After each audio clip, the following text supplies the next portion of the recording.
Hey there, let's talk about IVF. It is a lot, right? Physically, emotionally, it's a real journey. But today, we're going to explore a really powerful tool you can have in your corner through it all, gentle yoga. The whole IVF process can feel like a total roller coaster.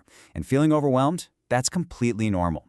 But what if you had something that could help you find a little bit of calm, reconnect with your body, and handle all that stress in a really positive way? Well, that's exactly where gentle yoga comes in. Okay, so right off the bat, let's be super clear about something. Yoga is not some magic cure for infertility. It's not a replacement for medical treatment. Think of it more like a companion for your journey.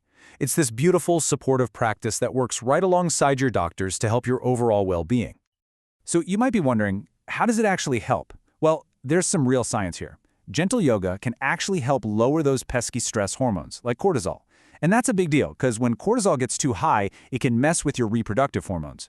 On top of that, it gently boosts blood flow to your reproductive organs, helps you build that all-important mind-body connection, and just helps you find a little more emotional balance.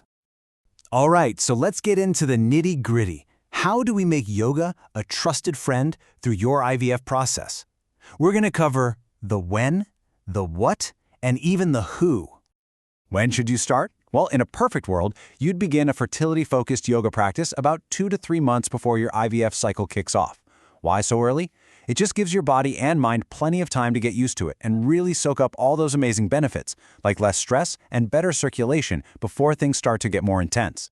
Now, choosing the right style of yoga is so important. We're talking about the gentle stuff here, things like restorative, hatha, and yin yoga. They're all about slow, supported movements and deep relaxation. What you really want to stay away from are the super intense styles, like hot yoga or power vinyasa. They can raise your body temperature and add a lot of physical stress, which is pretty much the exact opposite of what we're going for. And hey, finding the right teacher, it's just as crucial. You really want to look for someone who's certified in either fertility or prenatal yoga. These instructors just get it. They understand the IVF timeline, they know all the safe ways to modify poses, and maybe most importantly, they create a space where you feel supported and understood. Okay, so we've got the basics down.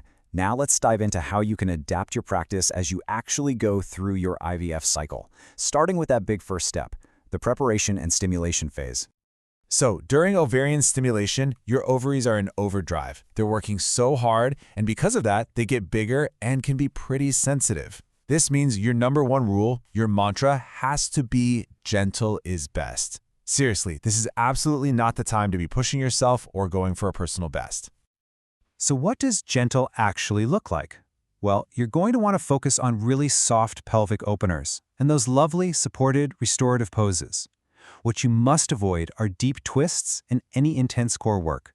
Those kinds of movements can put pressure on your ovaries and, in very rare cases, even lead to a serious complication called ovarian torsion.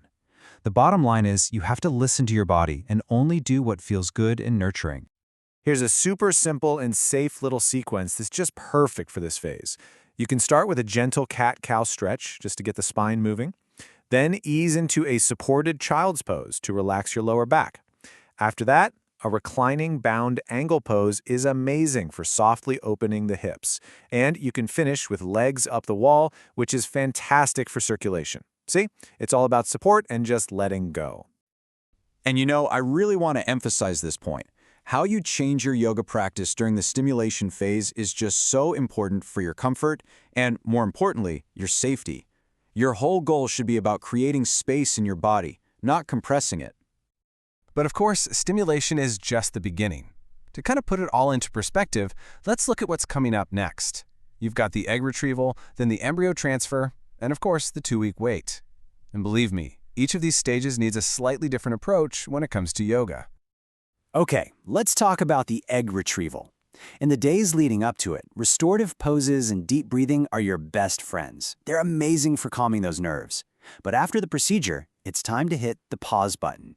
Your body just went through a minor surgery and it needs to recover. So you've got to rest completely for a day or two and absolutely avoid any strain on your abdomen for at least a week. The game plan for the embryo transfer is pretty similar. Gentle breathing exercises right before can really help you relax. And afterward, again, the focus is 100% on rest. A little light walking is usually okay, but this is definitely the time to steer clear of anything strenuous. And the most important thing of all? Always follow the specific instructions from your clinic. So as you can see, as we move through these big moments, from stimulation to retrieval to transfer, there's one idea, one principle that becomes more important than any single yoga pose. And that principle is body awareness. It's all about learning to tune in and listen to your body's signals. You know, those little whispers that tell you there's some tension or that you really need to rest, and then responding with care. It's about knowing when to back off and when it's okay to lean into some gentle movement. This really becomes the golden rule for every single stage of the process. Support over strain. Gentle is best. This isn't about twisting yourself into a perfect pretzel pose. It's about honoring and respecting where your body is at, right here, today. And that brings us to our final, and I think most important takeaway, the simple act of listening. It truly is the heart of a safe and supportive fertility yoga practice.